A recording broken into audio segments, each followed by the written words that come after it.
Fala galera, beleza? Aqui na área e a gente hoje vai começar a falar sobre genética, pelo menos os conceitos básicos. Para a gente poder entender genética, uma série de assuntos precisam ser relembrados, precisam ser retomados. Então seria legal vocês darem uma olhadinha de novo nas aulas de mitose e meiose, principalmente na aula de meiose, na aula sobre crossing over, a gente tem uma aula só sobre crossing over, e também é importante vocês darem uma olhadinha na aula de ácidos nucleicos. E aí a gente consegue entender um pouco melhor essa parte de genética. Mas, quando a gente trata de genética, o primeiro conceito, o conceito fundamental, é o conceito de caráter e gene. Quando eu falo de caráter, eu estou falando da característica em si. Então, a cor de uma flor, a cor dos seus olhos, a cor da sua pele, a sua altura. Isso é um caráter. O caráter, ele é determinado pelas suas informações genéticas, ou seja, o caráter é determinado pelos genes. Mas o que é gene, Aquino? O DNA, ele tem as informações de como produzir as nossas proteínas. Os nossos cromossomos têm essas informações. Cromossomos são formados por DNA. Então, olha só, um pedacinho ali do cromossomo, ó, igual está aqui na imagem, um pedacinho do cromossomo tem um gene. Esse gene é a informação para produzir uma determinada proteína. Então, nós temos 46 cromossomos e esses 46 cromossomos têm informação de produzir centenas de milhares de proteínas, porque eles têm também centenas de genes, ok? Então, o gene é uma parte do DNA que tem informação para se produzir uma proteína. E quando eu falo de característica, ela tem relação direta com a proteína que vai determinar isso. Então, a cor da minha pele é determinada por uma proteína chamada de melanina. Beleza? Agora, esses genes, eles têm uma posição para ficar no cromossomo. Essa posição recebe o nome de locus gênico. Então, o locus vai ser o lugar ocupado pelo gene. Lembra que a gente recebe um cromossomo do pai e um cromossomo da mãe. O cromossomo que eu recebi do meu pai trouxe uma determinada informação. O cromossomo que eu recebi da minha mãe trouxe uma outra informação para a cor dos meus olhos. Só que essas informações vão ficar na mesma posição nesses cromossomos diferentes. Isso a gente chama de genes alelos. São genes que ocupam o mesmo locus. Então, eu posso ter gene para ter olho azul, posso ter gene para ter olho verde, posso ter gene para ter olho castanho. E todos esses genes determinam a cor dos meus olhos. Logo, eles têm que ficar no mesmo lugar. Locus, lugar. Lembra, ó? Locus, lugar. Beleza?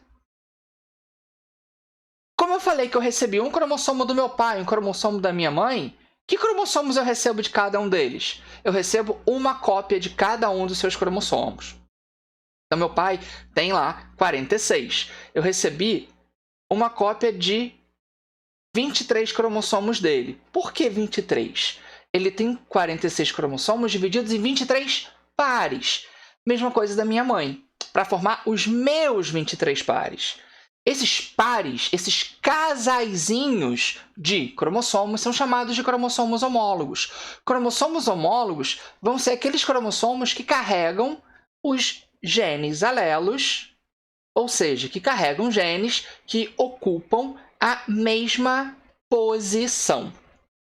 Tá?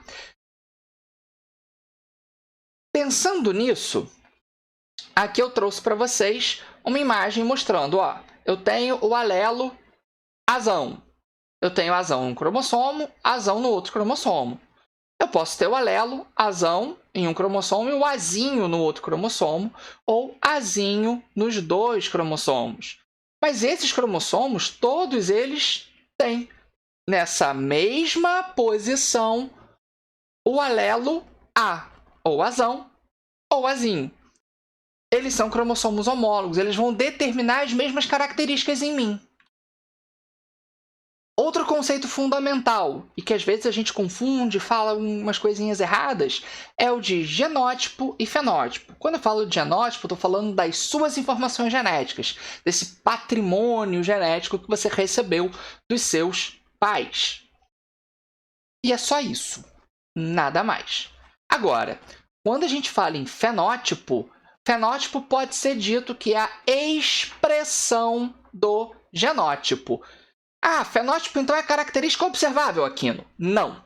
Fenótipo não é necessariamente a característica observável, tá? Mas ele vai, na maioria das vezes, ter mais ou menos essa ideia, porque a gente acaba falando em cor de olhos, cor de pele, altura, tipo de cabelo, né? Então acaba tendo essa ideia. Mas, por exemplo, quando a gente fala em anemia falciforme, é uma característica observável? Pelo menos não a olho nu. Eu preciso pegar um microscópio e olhar lá a sua hemáciazinha para saber que a sua hemácia tem um formato de foice.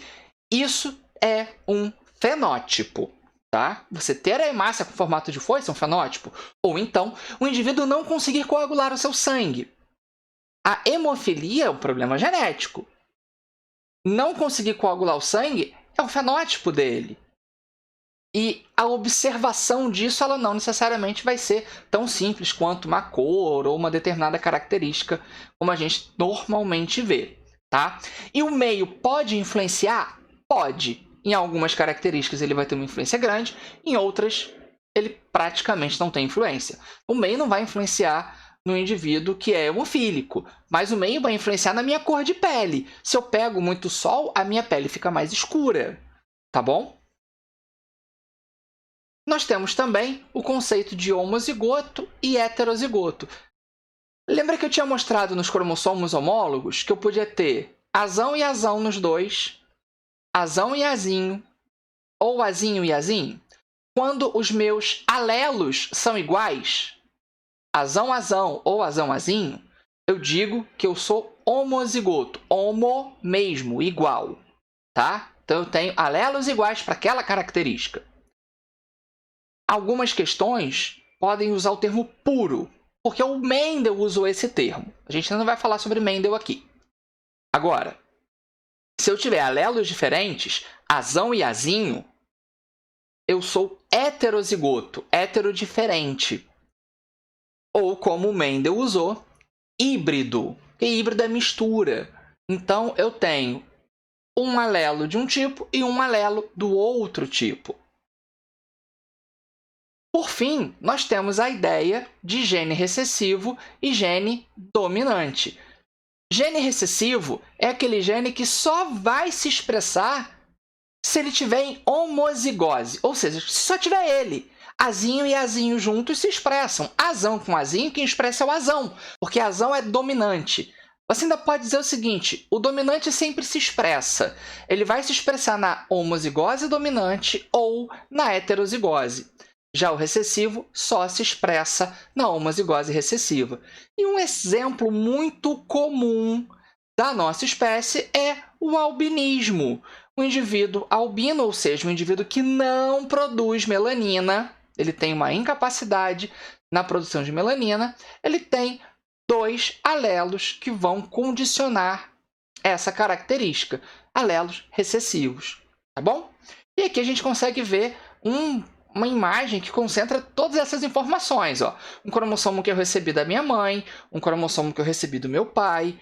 Os dois têm alelos azão para uma determinada característica, ocupando aqui a mesma posição nesses cromossomos homólogos.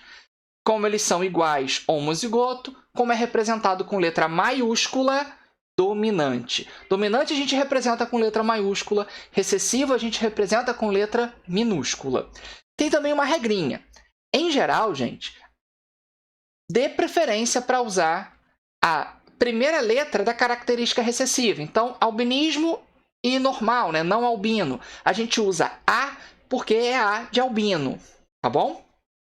Aqui, ó, um heterozigoto tem Vzão que recebeu da mãe, Vzinho que recebeu do pai. Então, a característica que o Vzão determina vai ser o fenótipo dele, é o que eu vou conseguir ter de expressão gênica.